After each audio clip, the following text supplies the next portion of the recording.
میگه یک پادشاهی بود، پادشاه وزیرش 3 سوال کرد. وزیر 3 سوال کرد. گفت وزیر 3 سوال، اگر این 3 سوال بدانی جواب بگوی تو وزیر باقی میمانی، وزارت در اختیار توست. اگر که ندانی میتونی وظیفه را کرسی را خالی بکنی. وزیر گفت چی سوال است؟ پادشاه گفت سوال یکمین، خدا چی کار میکنه؟ خدا چی میخره؟ خدا چی میپوشه؟ سوالا هم سوالای تعجب آور است. خدا چی میخره؟ خدا چی میپوشه؟ خوش گوش کنین برادر عزیز، قصه بسیار تکان دهنده است، قصه بیدار کننده است، انسان بیدار میکنه. خدا چی میخره؟ کی میدونه خدا چی میخره؟ کسی نمیدونه. خدا چی میپوشه؟ خدا چی کار میکنه؟ وزیر حیران شد، و عجب سوالی است. همه علما را فریاد کرد. پادشاه گفت وزیر 1 ماه وقت داری، در 1 ماه جواب اگر نگرداندی کرسی را خالی میکنی، جات کسی دیگر میشینه.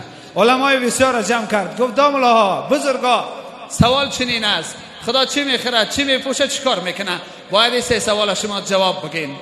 علما میگن وزیر چنین سوالی در یک جای نآمده است که خدا چی میخره، کدام نماد طعام میخره، کدام نماد آب مینوشه.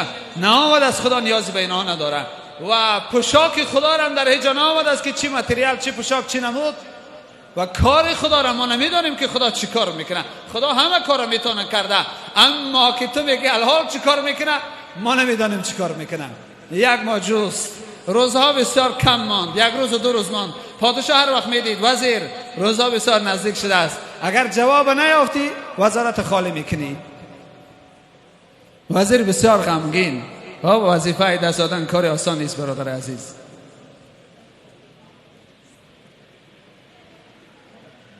یک روز وزیر داخل قصر میشید. خوب گوش کنین برادر عزیز، شاید یادتان بمانه، شاید ایماناتان در تکان بشوند. وزیر داخل قصر میشید. یک غلام سیاه پوستی در سر رش ایستاد، نگاه کرد که وزیر بسیار زیق است. گفت جناب وزیر چرا زیق هستین شما؟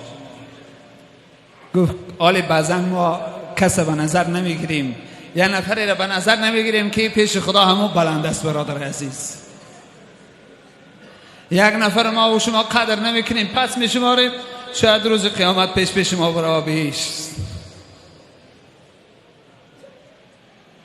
گفت تو غلام به کار ما چی؟ تو به کار ما کارگیری چی؟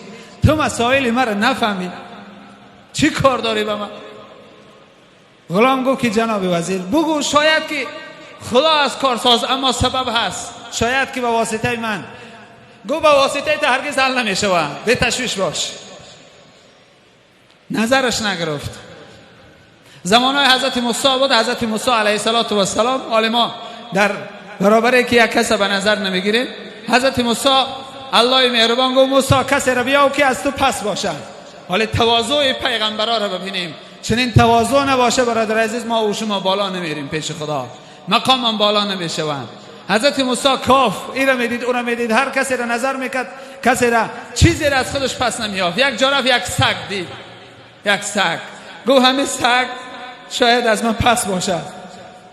سگ صدا برآورد موسی چرا مرا از خودت پس میکنی؟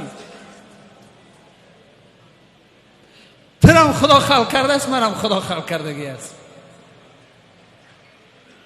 چرا مرا نظری پس میگیری؟ حضرت موسی گریان شد، خدایا گفت من از خودم پس کسی را نمیام. چنین تواضع بود برادر عزیز. جایی میشه ما کسی را به نظر نمیگیریم که ولی خدا همون است، اهل دعا همون است، اهل نفس همون است.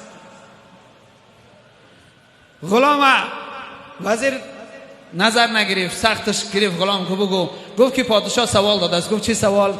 گفت 3 سوال است. خدا چی میخره؟ خدا چی میپوشه؟ خدا چی کار میکنه؟ گفت نمیدونی خدا چی میپوشه؟ گفت نمیدونم. گفت من میدونم. غلام گفت چی میپوشه خدا؟ گفت خدا ستار العیوب است، از عیب بنده میپوشه، عیب ما و توی گناهگار میپوشه. گفت در خاکای پات بکشم غلام، تو غلام نیستی، تو پادشاهی. عجب مشکلی من را آسان کردی. دوم سوالش میدانی؟ گفت دوم سوال بگو. خدا چی میخره؟ گفت میدانم چی میخره. گفت چی میخره خدا؟ خدا غم بنده میخره. خدا غمی بنده بخیره. بنده من چرا از من دور هستی؟ خدا غمی میخیره که چرا بنده من از درگاه من دور است، چرا بنده من گناهگار است، گناه میکنه. بنده من تو را دوست میدارم. حدیث قدسی است این لک محب فبحق کل محبا. بنده من تو را دوست میدارم. خدا میگه همه با او شماره یا ابن آدم این لک محب، من تو را دوست میدارم.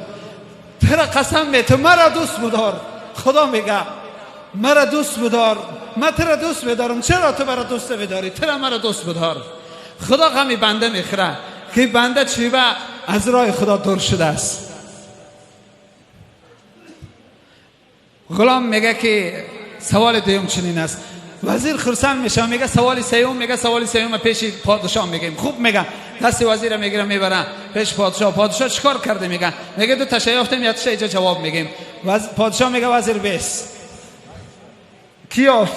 غلام جواب گفت اتاق برین پوشاکار عوض کنین بعد بیاین سوم جواب بگین. میرم پوشاکای وزیر غلام میپوشه. غلام و وزیر میاین نزدیک. پادشاه میگه بیس وزیر. غلام بالای تخت وزیر میبرایه. میگه جناب وزیر، میگه میدونی خدا چیکار میکنه؟ میگه نمیدونم. میگه خدا را کارش نمیبینی؟ در یک لحظه وزیر غلام میکنه غلام وزیر. این کار خدا هست.